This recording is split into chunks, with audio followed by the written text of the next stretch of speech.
Okay, so welcome to the pharmacy coaching classes.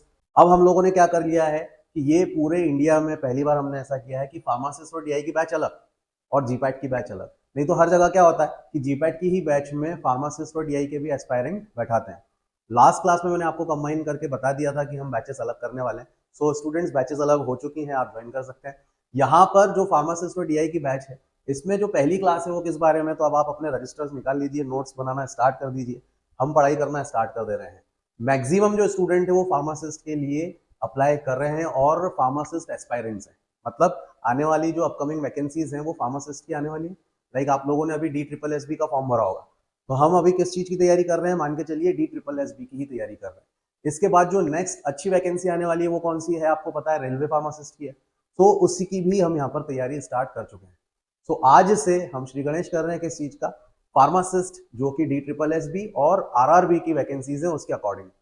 सो जो आज की क्लास का टॉपिक है आपका वो क्या है, नोट कर लें आप, द इंट्रोडक्शन। अब किस चीज का इंट्रोडक्शन, ये मैं बता रहा हूं आपको। ये एक इन जनरल इंट्रोडक्शन है, इन जनरल वैकेंसीज का इंट्रोडक्शन है।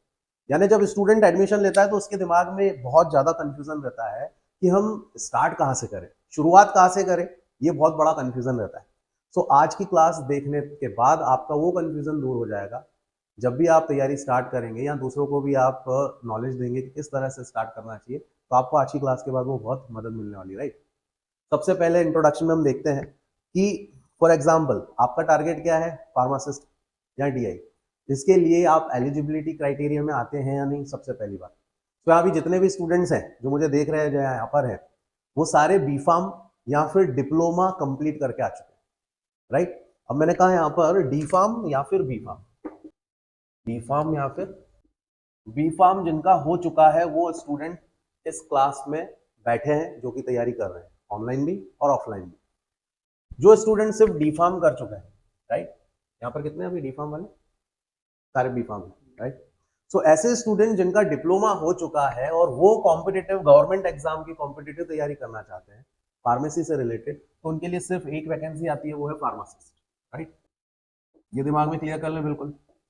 कई स्टूडेंट पूछते हैं सर हमारा डिप्लोमा है, हम डीआई कर सकते हैं क्या, या इवन ऑल ओवर इंडिया से बीएससी वाले स्टूडेंट्स का भी फोन आता है, सर हमारा बीएससी प्लेन साइंस में है या हमारा एमएससी फार्मास्यूटिकल साइंसेस में, तो क्या अब हम ड्रग इंस्पेक्टर के लिए एलिजिबल हो गए क्या। तो एक बात दिमाग में बैठा लो, जब तक आपके पास फार्मेसी काउंसिल ऑफ इंडिया का रजिस्ट्रेशन नहीं है तब तक आप इन एग्जामिनेशन के लिए एलिजिबल नहीं है। सो दो तरह के स्टूडेंट हैं हमारे फार्मेसी में, एक है डिप्लोमा होल्डर यानी D.Pharm कंप्लीटेड, और दूसरा है B.Pharm कंप्लीटेड, राइट। तो जो D.Pharm वाले स्टूडेंट है वो समझ लें आपको किस चीज के लिए प्रिपेयर करना है, सिर्फ फार्मासिस्ट के लिए। अब ये फार्मासिस्ट कौन कौन से फार्मासिस्ट हो गए दोस्तों, हॉस्पिटल हॉस्पिटल फार्मासिस्ट, इसमें एम्स भी इंक्लूडेड है, सिपॉय फार्मा हो गया, RR भी हो गया, DSSS भी हो गया। यानी जो फार्मासिस्ट है उसमें मिनिमम एलिजिबिलिटी क्राइटेरिया वो लोग रखते हैं D.Pharm। ये बात आप दिमाग में बैठा लें। सो जो भी डिपार्टमेंट में फार्मासिस्ट की वैकेंसी आएगी उसमें डिप्लोमा मिनिमम क्वालिफिकेशन होना चाहिए, राइट। इसके अलावा अब B.Pharm जो है उनको कौन कौन सी कॉम्पिटिटिव एग्जाम की तैयारी करनी है, एक्सेप्ट जीपैट को छोड़कर, नाइपर को छोड़कर। यदि आपको अभी B.Pharm के जस्ट बाद गवर्नमेंट इंस्टीट्यूट या गवर्नमेंट वैकेंसीज आपको जॉब चाहिए, तो दो चीजें हैं आपके पास, again, number 1 pharmacist, number 2 DI. तो आप लोगों के पास कितने हैं मौके भाई, यानी कि कितने ऑप्शंस हैं, एक तो हो गया फार्मासिस्ट और दूसरा हो गया डीआई। अब यहां पर भी जो फार्मासिस्ट है उसकी वैकेंसी भी दो तरीके से निकलेगी, एक होगा स्टेट वाइज और एक होता है सेंट्रल। वहीं उसी तरह से डीआई में भी दो प्रकार की वैकेंसीज आएगी, एक होगा स्टेट वाइज और दूसरा होगा सेंट्रल। तो ये अभी आपने इंट्रोडक्टरी क्लासेस में अभी तक कितना देखा कि वैकेंसीज जो है वो किस तरह से आती है, हम कहाँ कहाँ पर एलिजिबल है। तो दोस्तों यदि आप सब मुझे देख रहे हैं और आप सारे के सारे B.Pharm स्टूडेंट्स हैं, तो ये बात जान लीजिए कि आपके पास बहुत मौके हैं, आपके पास बहुत सारी वैकेंसीज है। कैसे, पहली बात, फार्मासिस्ट, उसमें आपको कॉम्पिटिशन देने वाला कौन है, तो डिप्लोमा वाले भी। B.Pharm तो है ही है, साथ में डिप्लोमा होल्डर्स भी आपके कॉम्पिटिटर्स हो जाते हैं। लेकिन डीआई में डिप्लोमा वाले एग्जाम नहीं दे सकते, इसमें सिर्फ और सिर्फ कौन रहेगा, B.Pharm स्टूडेंट्स रहेंगे। फार्मासिस्ट की एग्जाम में भी B.Pharm स्टूडेंट्स आप दे सकते हो, स्टेट वाइज और सेंट्रल वाइज। ये जो है डिपार्टमेंट बहुत ज्यादा है, आप समझ रहे हैं।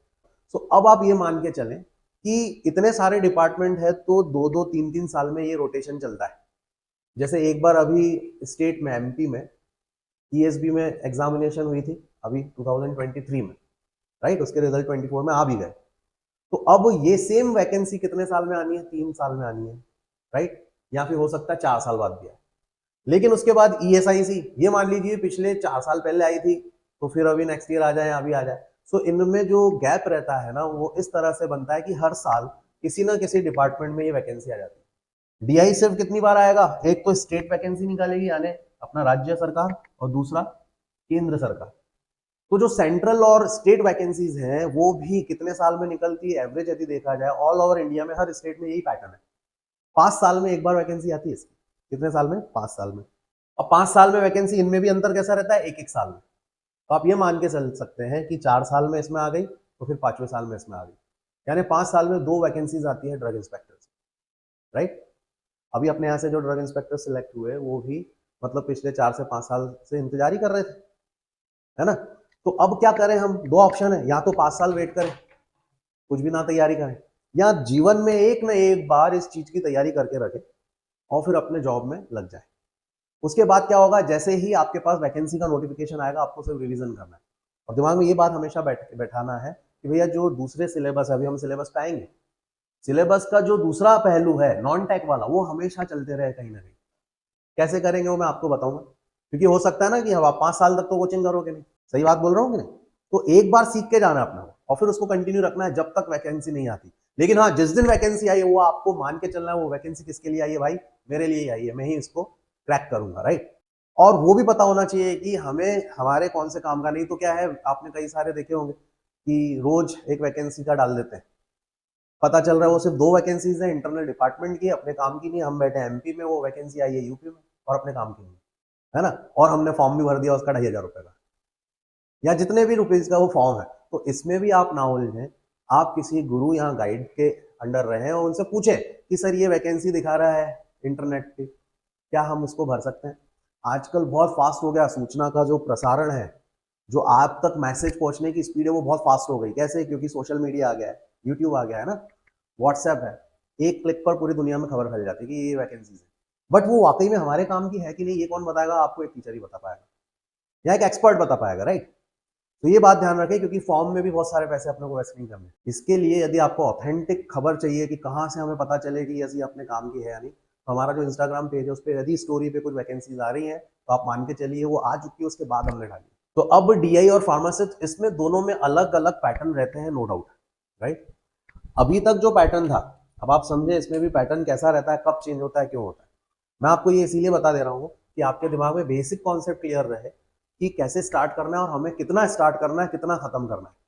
तो पहली बात, हम किस चीज के लिए कर रहे हैं ये सब, वो भी तो दिमाग में होना चाहिए ना। यानी आपके दिमाग में जब तक लक्ष्य या टारगेट फिक्स नहीं है तब तक हम कैसे कर पाएंगे। और हमारा यही टारगेट था, इसीलिए हमने बैचेस भी सेपरेट कर दी, जीपैट अलग हो जाए, फार्मासिस्ट और डीआई अलग हो जाए। सो अभी जो बिल्कुल अपकमिंग आपकी एग्जामिनेशन है चुनाव के जस्ट बाद, वो कौन सी हो जाएगी? डी ट्रिपल एस भी होगी और आरआरबी। तो हम उसी के अकॉर्डिंग पढ़ने वाले आने वाले समय, राइट, यानी आज से। तो इसका पैटर्न क्या रहेगा? पहली बात, यदि हम फार्मासिस्ट की बात करें तो इसके पैटर्न में क्या मिलेगा आप लोगों को? 2 पोर्शन में इसकी एग्जामिनेशन होगी। एक रहेगा, हम नाम देते हैं उसको टेक्निकल, और दूसरा बोलते हैं उसमें नॉन टेक्निकल पोर्शन। टेक्निकल और नॉन टेक्निकल, राइट। टेक्निकल का ये मतलब है जो आप पढ़ के आए हैं, यानी बी फार्म या डी फार्म, उसमें जो सब्जेक्ट्स आपने पढ़े हैं, जैसे फार्मास्यूटिक्स हो गया, फार्माकोलॉजी हो गया, फार्माकोग्नोसी हो गया, ज्यूरिस्प्रूडेंस हो गया, जो आपने बहुत अच्छे से 4 साल तक पढ़ा है, यानी कि आपका स्पेशलाइज सब्जेक्ट, वो होगा क्या? टेक्निकल पोर्शन आपके लिए। और जो आपको जनरल नॉलेज या आपकी जो स्किल, यानी आपका आईक्यू टेस्ट करने के लिए, आईक्यू समझते हो ना, कि आप में बुद्धिमत्ता कितनी है, वो चेक करने के लिए मैक्सिमम या मिनिमम या एवरेज बोल दे 5 सब्जेक्ट रखे जाते हैं। वो 5 सब्जेक्ट कैसे हैं? आजकल 6 हो गए, वो पहले 5 हुआ करते थे। हिंदी, इंग्लिश, मैथ्स 3 हो गए, जीके और रीजनिंग। ये 5 ऐसे सब्जेक्ट्स हैं जो आपको कवर अप करवाते हैं क्या? Non tech. और एक सब्जेक्ट में जो बोल रहा था वो आजकल और इंक्लूड कर दिया जाता है, वो है कंप्यूटर। सुना होगा आपने। तो आप लोगों के लिए ये 6 सब्जेक्ट्स हैं, राइट। अब ये 6 ऐसे नॉन टेक्निकल के सब्जेक्ट्स हैं जो बहुत ज्यादा स्कोरिंग होते हैं। इसमें स्टूडेंट कहाँ घूम जाता है यार, ये कौन से, पहली बात तो नॉन टेक में मैं क्या क्या पढ़ूं? नॉन टेक बोल के छोड़ दिया जाता है, सिलेबस बिल्कुल स्पेसिफाई नहीं किया जाता। और ये पूरा समंदर है, ये तो हमने 4 साल में जितना पढ़ा उससे ज्यादा आएगा नहीं, लेकिन ये पूरा का पूरा ओशन है, इसकी बूंदे इकट्ठी करनी बहुत मुश्किल है। तो अब ये नॉन टेक्निकल पोर्शन यानी क्या क्या, पहले तो वही समझे, तो हमने बता दिया। सबसे पहले क्या है आपका जीके, फिर रीजनिंग, हिंदी, इंग्लिश और मैथ्स। हिंदी, इंग्लिश, मैथ्स कौन से, बिल्कुल सामान्य जनरल। जीके भी बहुत ज्यादा नहीं, यदि इसमें वैकेंसी कौन सी है, सेंट्रल की, ये बात दिमाग में बैठा लो। यदि वैकेंसी कौन सी है, सेंट्रल की, तो ये जो नॉन टेक्निकल पोर्शन का कौन सा वाला सिलेबस बात कर रहे हैं हम, जीके, वो कौन सा हो जाएगा, सेंट्रल लेवल का हो जाएगा। यानी आपको किस डेप्थ तक पढ़ना है, सेंट्रल लेवल की डेप्थ तक पढ़ना है, उसमें सारी स्टेट्स के बारे में पढ़ना है। लेकिन यदि वैकेंसी निकाली है किसने, स्टेट ने, तो जो जीके हो जाएगा ना वो पहले स्टेट लेवल का, पहले ये अपनी जिम्मेदारी बन जाएगी। जैसे फॉर एग्जांपल राजस्थान में कोई वैकेंसी आई है, तो पहले पूरा का पूरा जीके किस चीज का पढ़ लो आप, राजस्थान का, राइट। एमपी में आई तो एमपी का, उसके बाद यदि समय बचता है तो फिर स्टेट का भी करना है, क्योंकि ये हमारा अनुभव कहता है कि यदि हमने सिर्फ ये करके गए तो वो जनरल अवेयरनेस के नाम पे, करंट अफेयर्स के नाम पे पूरे जो है सेंट्रल लेवल का भी पूछ लिया जाता है। समझ गए। तो यदि स्टेट की वैकेंसी है तो पहले अपना पूरा जो नॉलेज अपने स्टेट को जानना है। अब ये चीज सिर्फ जीके में है, राइट, जनरल अवेयरनेस में, बाकी में तो ये चीजें नहीं है। जैसे मैथ्स है तो सेंट्रल का मैथ्स का लेवल अलग रहेगा क्या, नहीं, इसमें जनरल मैथ्स ही पूछेगा हो। तो जनरल मैथ्स यानी क्या, इसमें भी स्टूडेंट कंफ्यूज होते हैं। तो हम जनरल मैथ्स को जनरली कैटेगराइज करते हैं कक्षा 9वीं और 10वीं, 9th एंड 10th का जो लेवल रहता है ना उसको हम जनरल, मतलब 9th और 10th तक का लेवल, पहली से, फर्स्ट से लेकर तो 9th और 10th। इसमें बच्चा क्या गलती करता है, 9th की बुक उठाता है और 10th की बुक उठाता है, बोले हो गया मेरा, ये गड़बड़ हो जाती है। जबकि वो क्या है, अप टू 10th है। अब आपने 10वीं की ट्रिग्नोमेट्री तो पढ़ ली, लेकिन आपको यही नहीं पता कि कौन से ऑड और इवन नंबर्स होते हैं, कौन से फ्रैक्शनेबल नंबर्स होते हैं, ये टर्मिनोलॉजी नहीं पता, तो जबकि हम दूसरी तीसरी में पढ़ चुके हैं। एलसीएम नहीं निकालते आ रहा, एलसीएम सुना होगा ना, लघुत्तम समापवर्तक, एचसीएफ नहीं निकालते आ रहा, और हमने क्या कर लिया, 9th 10th की मैथ्स पढ़ ली, वो बहुत अच्छे से आ रहा है, और ये चीजें नहीं आ रही, तो सवाल हम देखते हैं वहां के भी आ जाते हैं। इंटरेस्ट पूछा जाता है, उसमें परसेंटेज कैसे निकालना है। अब परसेंट आपने 9th 10th में तो नहीं पढ़ा होगा, और पहले पढ़ लिया होगा। तो कहने का ये मतलब है जनरल मैथ्स मतलब maths up to the class of 10th, पहले से 10वीं तक, ये होगी आपकी क्या, मैथ्स। अब इंग्लिश, अगेन इंग्लिश में भी कहां तक की इंग्लिश, अब एबीसीडी तो आपने पहली में पढ़ी होगी, इसमें से कौन से वाले वॉवेल है, कौन से कॉन्सोनेंट है, ये तो सब आपने बहुत पहले पढ़ लिया होगा ना। यहाँ पर स्टूडेंट क्या पढ़ता है, टेंस, वॉइस, पेसिव, एक्टिव, यहाँ पर फोकस करता है ज्यादा। जबकि जनरल इंग्लिश मतलब बहुत नीचे लेवल की इंग्लिश भी वो पूछ सकते हैं आपसे, राइट। इसमें सिनोनिम, एंटोनिम, बहुत सारी चीजें आती है, हम स्पेसिफिक रेफरेंस बुक के अकॉर्डिंग ये सब चीजें करेंगे, बट दिमाग में क्या बैठाना है वो मैं बता रहा हूँ आपको, है ना। तो यहाँ पर जो इंग्लिश हो गया, हिंदी हो गया, इसके बाद में हिंदी भी ऐसा ही, general Hindi, maths general maths, English general English. GK, GK में अब दो तरीके से डिवाइड है, या तो सेंट्रल का जीके या फिर स्टेट का जीके। अब यदि मान लो हम बोल रहे हैं DSSB की तैयारी कर रहे हैं, तो आप दिमाग में बैठाओ कौन से लेवल का जीके पढ़ना है आपको, दिल्ली का, दिल्ली का है ना ये, सो दिल्ली का पहले पढ़ना है आपने, दिल्ली स्टेट के बारे में पूरा जान लेंगे, और उसके बाद समय बचता है तो पूरे इंडिया का। समझ रहे हो ना बात को, क्योंकि अभी डेट आई नहीं ना उसकी एग्जाम की, तो अपने पास समय बहुत है अभी फिलहाल, ऐसा मान लीजिए।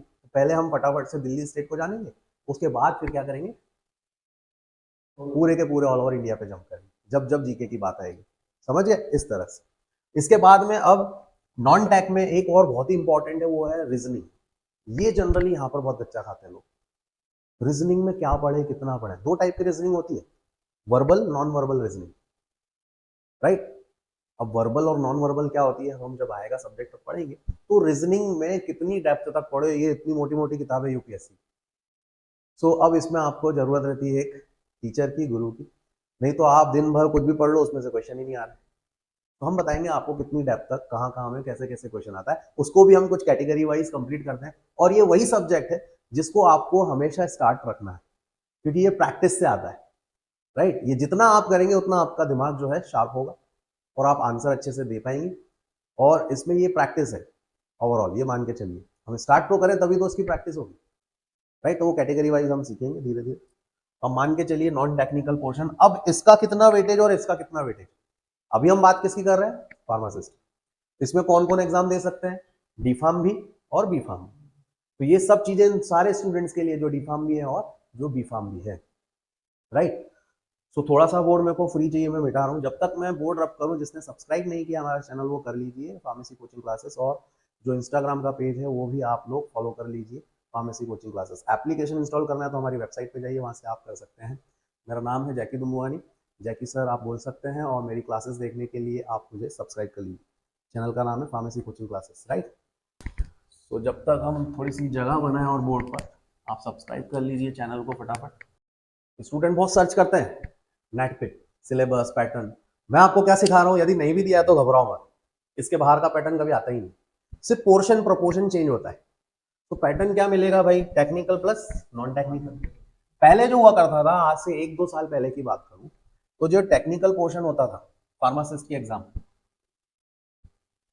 ये 75%, 70 to 75%, राइट, और 30 to 25% आता था नॉन टेक।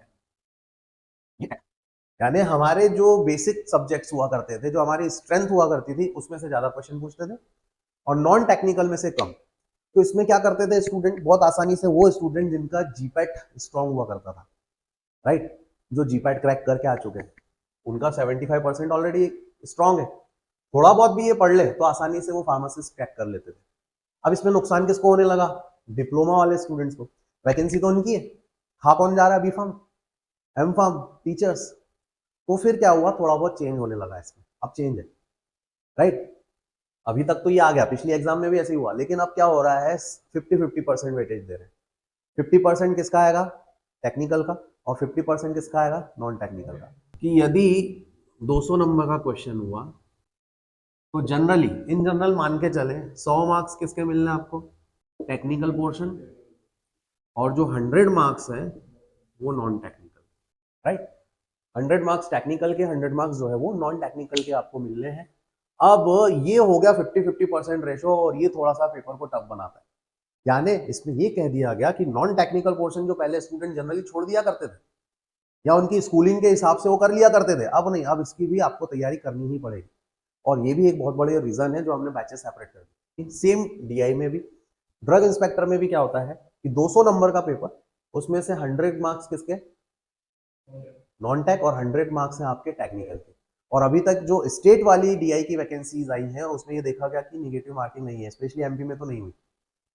लेकिन यही चीज यदि सेंट्रल में देखोगे आप, तो वहां पे नेगेटिव मार्किंग ये रख लेते हैं। बट अगेन, ये बात दिमाग से बैठा है, निकाल दे कि ये हमेशा ऐसा रहेगा, ऐसा नहीं है। रूल बुक आने के पहले तक हम कुछ नहीं कह सकते, जब तक रूल बुक नहीं आती है तब तक हम कुछ भी कंफर्म नहीं बता सकते कि नेगेटिव मार्किंग होगी या नहीं। जब वैकेंसी आती है उसके बाद कुछ समय बाद रूल बुक आ जाती है, सिलेबस आता है, सब कुछ आता है, तो सिलेबस और पैटर्न देखने के बाद ही आपको समझ में आता है कि इसमें नेगेटिव मार्किंग है या नहीं।